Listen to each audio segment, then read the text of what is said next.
How's it going, everybody? It's Pilot Family. We are back with another preseason FPL video, and today we're going to be taking a look at Newcastle and what FPL options they have for us this season, as well as what they're going to be doing in the transfer market to help strengthen them so that they can push on now that they have their new owners in place, their new manager in place, and everything is looking much better than it was at the first half of last season. If you haven't done so already, make sure to hit that like button, subscribe channel if you're new, and turn those notification bells on so that you can get the content as soon as it is readily available. Also, give us a follow over on Twitter so you can keep up to date with any and all FPL news, and drop us a follow over on Twitch so you can see when we go live for our preview and deadline streams. We'll be starting this back up less than a week from today. We'll be starting them back up on Monday, the first stream of the season, exclusively over on Twitch, and we usually put a pinned comment on the videos, assuming that there's no Team Watch videos left, to let you know when those streams will be. So, without further ado, let's see Newcastle's FPL defensive options for this upcoming season.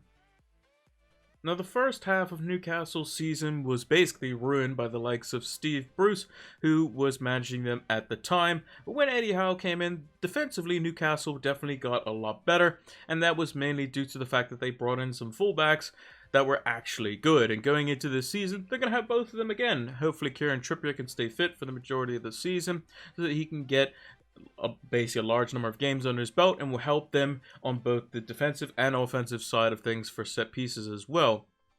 They have also brought in Nick Pope from the newly relegated Burnley, who is coming at a $5 million price tag. Might be a bit too expensive, but Newcastle's opening 4 fixtures would potentially warrant some clean sheets there, or at least Newcastle and Eddie Howe would be looking to get some clean sheets there. Newly promoted Forest at home on the opening game week, as well as Brighton and Wolves, who don't typically score very many goals in the first place, could see Newcastle pick up a few clean sheets. It would also mean the likes of Trippier and newly signed Matt Targett, who was on loan with Newcastle after January, will potentially see more attacking returns from different areas of the pitch other than just Callum Wilson or the likes of St. Maximin ripping through the whole team. If you look at the team stats above me, you can see that those weren't the greatest, but were definitely improved over the second half of the season. 9 of their 49 big chances coming in only their last 4 matches. So you can see the difference from Steve Bruce and Eddie Howe. Eddie Howe is a much better manager, much more assured of himself, likes to play attacking football, and I think that comes from confidence from the back as well. The likes of Trippier and Targett are good on the ball. They've also brought in some reassurance in defense as well, and got rid of some of the more deadwood players, as it were, that long term probably won't see a future at the club. And I think with the signings of like Bruno Guimaraes, who we'll see in the next section as well, help allow for Newcastle to be much more confident on the ball. And I could see them, if assuming that they get their defensive prowess right, they have enough threat going forward, I think, to cause teams problems, that they will cause a whole bunch of teams much more problems than they did under the likes of Steve Bruce or when they were in their kind of newly growing period with Eddie Howe. I think that at home, Newcastle are going to be much more dangerous even than what they were last season in the second half of the season under Eddie Howe. And I think that could come from the likes of, Kieran Trippier. His leadership is going to be quite important, and his set pieces are also going to allow Newcastle to be much more threatening. Nick Pope's just going to be a safe pair of hands in goal, and I think if they build on those clean sheets, they can definitely get the goals to see them rise up the table, and eventually, maybe in a few years' time, we'll be talking about them back at the pinnacle of football in the top 4 and challenging for the league as they did many years ago. Now, with their defensive assets being talked about, now let's look at their attacking assets and see what potential gems we could have for this coming FPL season. Now, Newcastle have a bunch of different mid-priced and cheaper FPL assets that could bode well in our FPL teams. I'm looking at these fixtures and thinking they're quite good.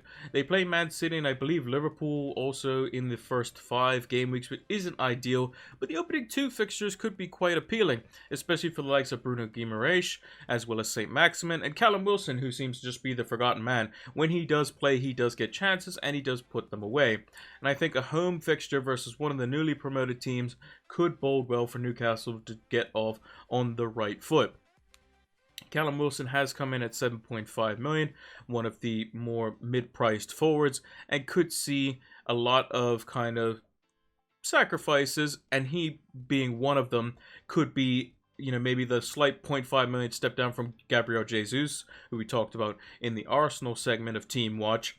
Maybe you save that 0.5 million, you go for Wilson, and then you can wildcard in the likes of Game Week 3 when Newcastle players aren't that good. Because a lot of the wildcards, remember, are going to be played earlier this season, mainly due to the fact that the World Cup smack in the middle of the season, and we'll have unlimited transfers during it, which means we'll have to play our wildcard probably in chunks where you can have like 8 weeks one side, 8 weeks the other side, maybe even sooner. But you still have that luxury to where you don't go as long without your wildcard because of the fact that the World Cup will have unlimited transfers.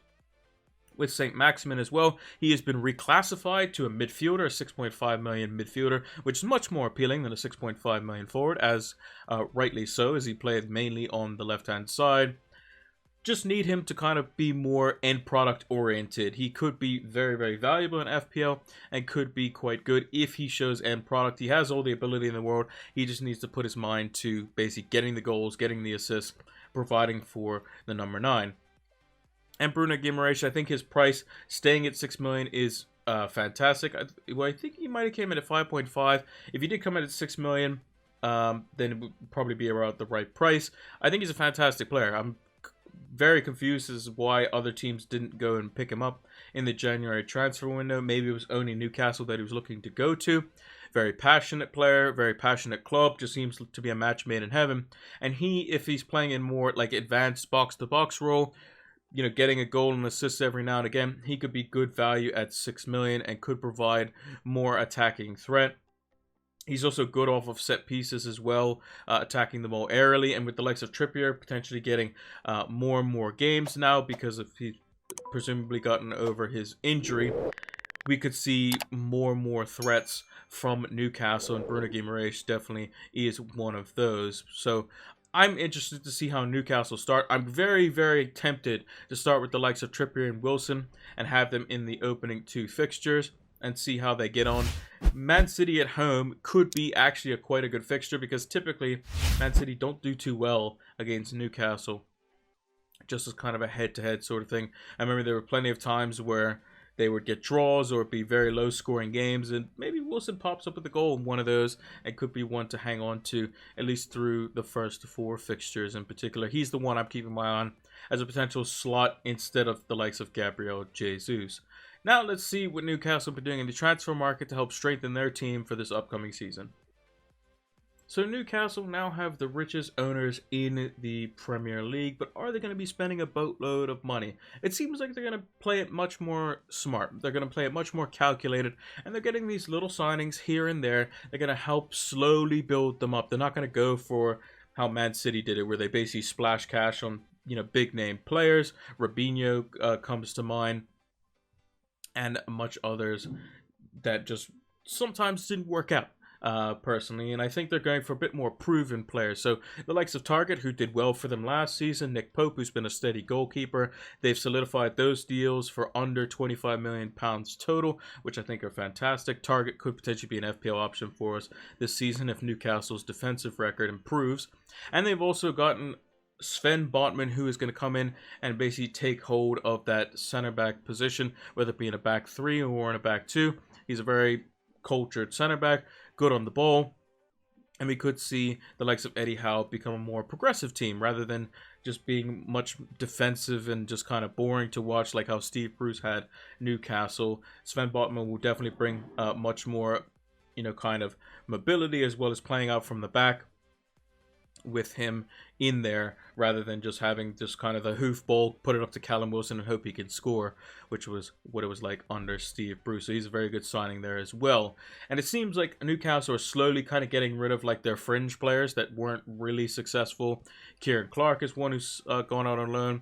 Hendrick as well has gone on loan to Reading.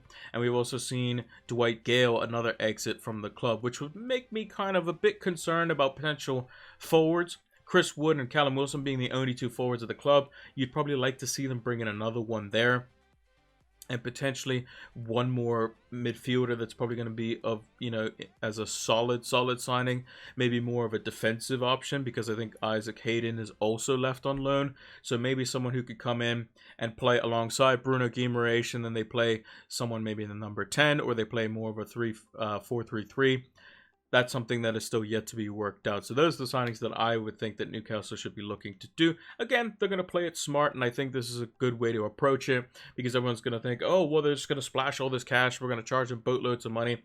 But no, they want to slowly and steadily get themselves in a position where they can build and build and build, and then be challenging for honors in a few years' time. Let me know what you think down in the comments below. Which players do you think Newcastle need to bring in? Me personally, I think defensive midfield as potentially someone to play alongside the likes of Bruno Guimaraes, and then another forward option, someone who can play through the middle, but potentially play across the entire front line. Welcome to the Fantasy Football Scout members area, the one place that you need to be tuned into for the upcoming FPL season. It has a wide variety of resources and tools that will help improve your FPL game today.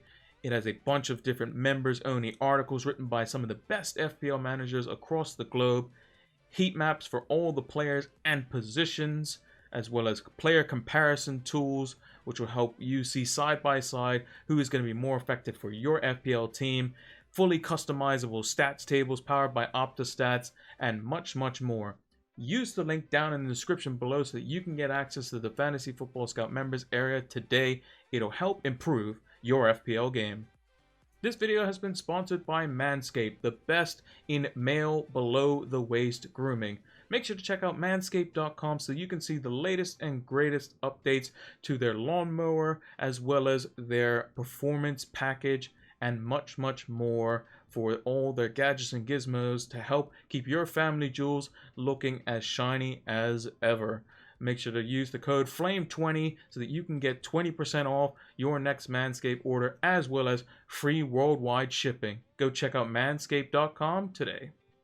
And that is going to do it for this edition of Team Watch for Newcastle. If you haven't done so already, make sure to hit that like button, subscribe to the channel if you're new, and turn those notification bells on so that you can get the content as soon as it's readily available. Also, drop us a follow over on Twitter so that you can keep up to date with any and all FPL news, as well as give us a follow over on Twitch so you can see when we go live for our preview and deadline streams, or any impromptu FPL streams will all be over on Twitch this season. And lastly, make sure to check out the link down in the description below for Fantasy Football Scouts members area. All the stats that you saw on today's video were from their members area. It's going to help elevate your FPL game.